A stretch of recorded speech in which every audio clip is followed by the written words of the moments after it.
آج ہم ایک ایسے موضوع پر بات کر رہے ہیں جو اسلامی دنیا میں ایک بہت بڑے اختلاف کی بنیاد ہے: نبوت کا تصور اور اس کا تسلسل۔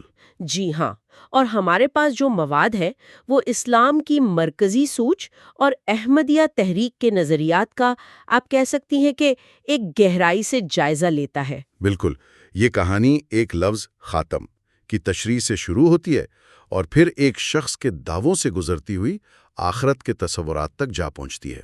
اور یہ صرف کوئی علمی بحث نہیں ہے، اس اختلاف کی جڑیں بہت گہری ہیں۔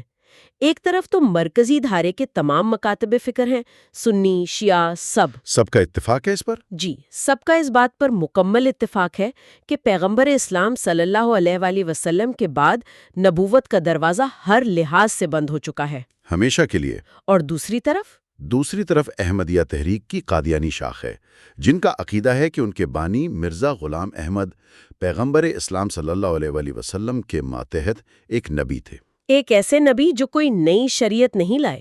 بالکل، تو آج ہمارا مقصد یہ سمجھنا ہے کہ یہ اختلاف پیدا کیسے ہوا، اس کی ساخت کیا ہے، اور دونوں فریق اپنے موقف کے لیے کیا دلائل دیتے ہیں۔ ٹھیک ہے، تو آئیے اس کی جڑ سے شروع کرتے ہیں۔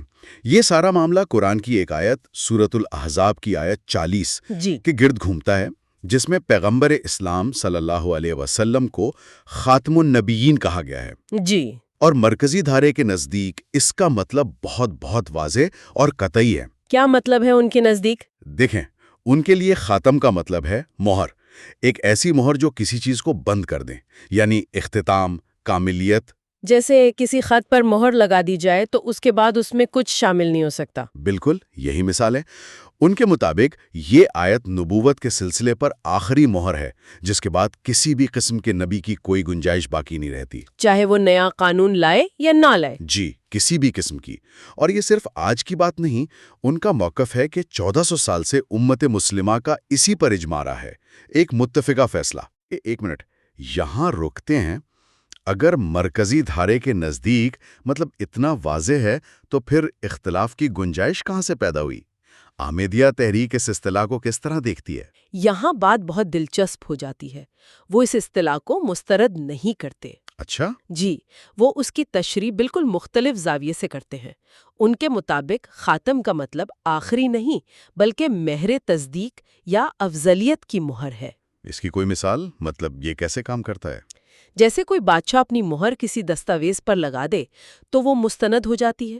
ان کے نزدیک پیغمبر اسلام صلی اللہ علیہ وسلم انبیاء کی مہر ہے، یعنی آئندہ جو بھی نبی آئے گا وہ آپ صلی اللہ علیہ وسلم کی تصدیق اور مہر کے بغیر نہیں آ سکتا، اور وہ آپ صلی اللہ علیہ وسلم کی ہی شریعت کے تابع ہوگا۔ تو وہ دلیل دیتے ہیں کہ صاحب شریعت نبوت تو ختم ہو گئی، لیکن ماتحت نبوت کا سلسلہ جاری ہے۔ بالکل، وہ کہتے ہیں کہ پیغمبر اسلام صلی اللہ علیہ وسلم سے پہلے بھی تو دو طرح کے نبی آتے رہے ہیں نا، ایک صاحب شریعت جیسے حضرت موسیٰ، اور دوسرے جو پچھلی شریعت کے تابع تھے جیسے حضرت ہارون۔ تو یہ صرف ایک آیت کی لغوی تشریح کا معاملہ نہیں ہے، یہ تو عقیدے کی بنیادوں پر ایک بالکل مختلف سوچ ہے۔ جی بالکل، اور ہمارے سامنے جو مواد ہے وہ بتاتا ہے کہ یہ اختلاف دراصل میٹا تھیولوجیکل ہے۔ Meta theological? اس کا کیا مطلب ہوا؟ یعنی یہ بحث اس پر نہیں کہ آیت کا مطلب کیا ہے، بلکہ اس پر ہے کہ مطلب نکالا کیسے جائے۔ ایک فریق کہتا ہے کہ مطلب وہ ہے جو 1400 سال کے اجماع اور تاریخ نے طے کر دیا ہے، اور دوسرا فریق کہتا ہے کہ ہمیں لفظ کے لغوی اور روحانی امکانات کو بھی دیکھنا چاہیے۔ یہی وہ بنیادی سوال ہے جو اس پوری گفتگو کی جڑ ہے۔ اس لسانی دلیل کے جواب میں مرکزی دھارے کا موقف کیا ہے؟ وہ اس تاریخی اجماع پر اتنا زور کیوں دیتے ہیں؟ ان کا جواب دو حصوں پر مشتمل ہے۔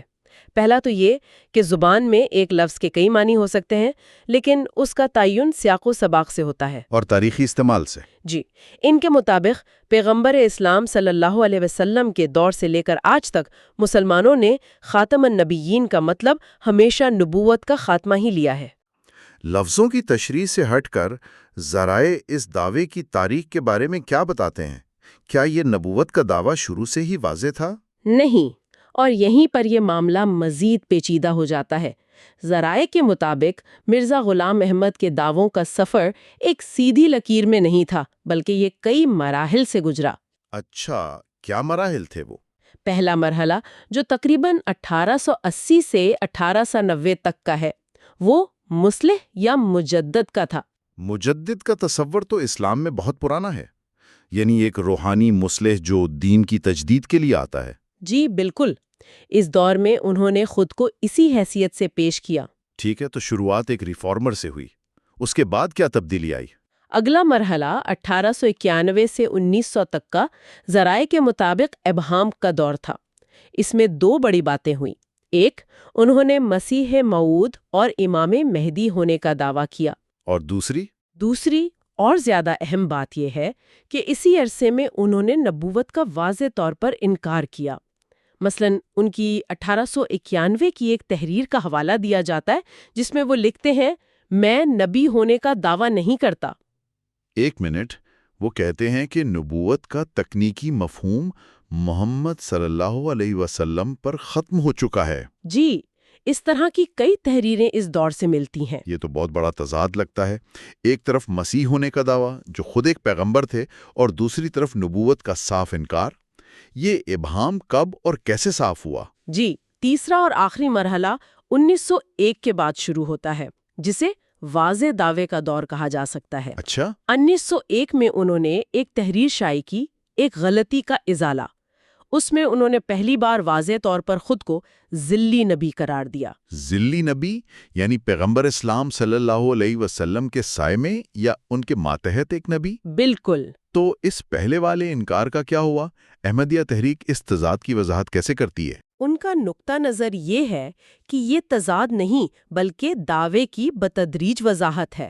وہ کہتے ہیں کہ پہلے جس نبوت کا انکار کیا جا رہا تھا وہ ایک اختیال والی نبوت تھی، یعنی نئی شریعت لانے والی۔ اور بعد میں جس کا اقرار کیا گیا وہ ایک ماتحت نبوت تھی۔ جی، یعنی پیغمبر اسلام صلی اللہ علیہ وآلہ وسلم کے کام کو آگے بڑھانے والی نبوت۔ ان کے نزدیک یہ دو الگ الگ قسم کی نبوتیں ہیں۔ یہ بتدریج وضاحت کی دلیل تو دی جاتی ہے، لیکن مرکزی دھارے کے علماء اس تاریخی ترتیب کو کس نظر سے دیکھتے ہیں؟ وہ اسے ریٹروسپیکٹیو ری انٹرپریٹیشن کہتے ہیں۔ یعنی ماضی کی باتوں کی نئی تشریح؟ جی، ان کا موقف یہ ہے کہ یہ اختیار والی اور ماتحت نبوت کی تقسیم 1901 کے بعد ہی سامنے آئی تاکہ پہلے کے واضح انکار کی وضاحت کی جا سکے۔ وہ اسلامی فقہ کے اصول کا حوالہ بھی دیتے ہیں، ہے نا؟ جی، کہ نبوت جیسا غیر معمولی دعویٰ شروع سے ہی بالکل واضح ہونا چاہیے۔ ان کے مطابق یہ ممکن نہیں کہ ایک حقیقی نبی کو اپنے مقام کے بارے میں 11 سال تک خود بھی ابہام ہو یا وہ لوگوں کے سامنے اسے مبہم انداز میں پیش کرے۔ لیکن کیا اس کی کوئی دوسری توجیہ پیش نہیں کی جاتی؟ مثلاً یہ کہ وحی کا نزول خود ایک بتدریجی عمل ہوتا ہے؟ جی ہاں، احمدیہ نقطہ نظر سے یہی دلیل دی جاتی ہے کہ یہ ایک روحانی ارتقاء تھا، اور جیسے جیسے اللہ کی طرف سے انہیں اپنے منصب کی وضاحت ملتی گئی ویسے ویسے وہ اسے بیان کرتے گئے۔ لیکن مرکزی دھارے کے علماء اس دلیل کو قبول نہیں کرتے۔ نہیں، کیونکہ ان کے نزدیک نبوت کا منصب اتنا بڑا ہے کہ اس میں کسی قسم کے شک یا ارتقاء کی گنجائش نہیں ہوتی۔ یہ تشریح کا فرق صرف نبوت تک ہی محدود نہیں لگتا، یہ تو آخر الزماں کی شخصیات تک بھی جاتا ہے۔ آئیے حضرت عیسیٰ علیہ السلام کی بات کرتے ہیں۔ مرکزی دھارے کا عقیدہ تو بہت واضح ہے۔ بالکل واضح۔ ان کے مطابق حضرت عیسیٰ ابن مریم علیہ السلام کی وفات نہیں ہوئی بلکہ انہیں زندہ آسمان پر اٹھا لیا گیا تھا۔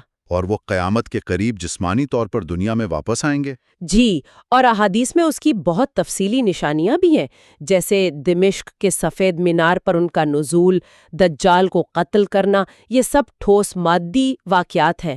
اور دوسری طرف اس جسمانی واپسی کے نظریے کو کس طرح دیکھا جاتا ہے؟ احمدیہ نقطہ نظر اس سے آپ کہہ لیں کہ 180 ڈگری مختلف ہے۔ وہ قرآن کی ایک آیت کا حوالہ دیتے ہیں جس میں اللہ حضرت عیسیٰ سے کہتا ہے، انی متوفیک کا، جس کا ترجمہ وہ کرتے ہیں، میں تجھے وفات دوں گا۔ جی، اس بنیاد پر ان کا عقیدہ ہے کہ حضرت عیسیٰ علیہ السلام کی طبی وفات ہو گئی تھی، لہٰذا ان کی واپسی جسمانی نہیں بلکہ روحانی ہے۔ روحانی واپسی یعنی؟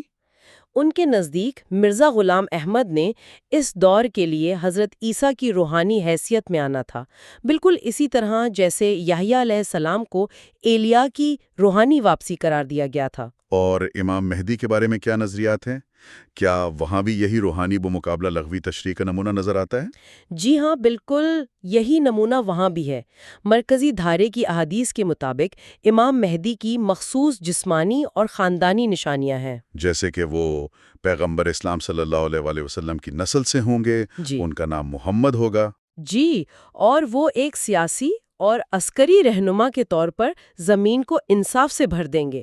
یہ سب بہت واضح اور قابل شناخت معیار ہے۔ لیکن اگر تمام نشانیوں کو روحانی معنی پہنا دیے جائیں، جیسے احمدیہ تحریک کرتی ہے، تو پھر تو کوئی بھی دعویٰ کر سکتا ہے، نہیں؟ بالکل، اور مرکزی دھارے کا موقف یہی ہے کہ یہ تو کھیل کے دوران اصول بدلنے والی بات ہے۔ Moving the goal posts۔ جی، ان کا کہنا ہے کہ اگر آپ نسب کو روحانی وراثت، نام کو صفات کا مظہر اور سیاسی غلبے کو روحانی قیادت بنا دیں تو پھر پیشگوئی کو پرکھنے کا کوئی موضوعی معیار باقی نہیں رہتا۔ یہاں ایک اور نقطہ بھی ہے جو ذرائع میں اٹھایا گیا ہے۔ مرکزی دھارے کے مطابق امام مہدی نبی نہیں ہوں گے، جبکہ حضرت عیسیٰ نبی ہیں۔ تو ان دو الگ الگ کرداروں کو ایک ہی شخصیت میں کیسے جمع کیا جا سکتا ہے؟ یہ ایک بہت اہم تنقیدی نکتہ ہے۔ مرکزی دھارے کے علماء کہتے ہیں کہ روایات میں مہدی ایک انصاف پسند حکمران ہے، نبی نہیں۔ لہٰذا جب مرزا غلام احمد نے مہدی اور مسیح دونوں ہونے کا دعویٰ کیا اور پھر نبوت کا بھی دعویٰ کیا تو یہ ایک بنیادی تضاد پیدا کرتا ہے۔ کیونکہ آپ ایک ہی وقت میں ایک غیر نبی اور ایک نبی کے کردار ادا کرنے کا دعویٰ کر رہے ہیں۔ جی، احمدیہ تحریک اس کا جواب یہ دیتی ہے کہ یہ دونوں کردار ایک ہی شخصیت کے دو پہلو ہیں جن کا مقصد دین کی تجدید ہے۔ تو ہم نے ایک لفظ خاتم کی تشریح سے بات شروع کی، دعووں کے تاریخی ارتقاء کو دیکھا اور آخر میں مسیح اور مہدی کی بالکل مختلف تصویروں تک پہنچے۔ یہ واضح ہے کہ صرف چند حقائق کا اختلاف نہیں ہے۔ بالکل، اسی لیے ذرائع اسے میٹا تھیولوجیکل اختلاف کہتے ہیں۔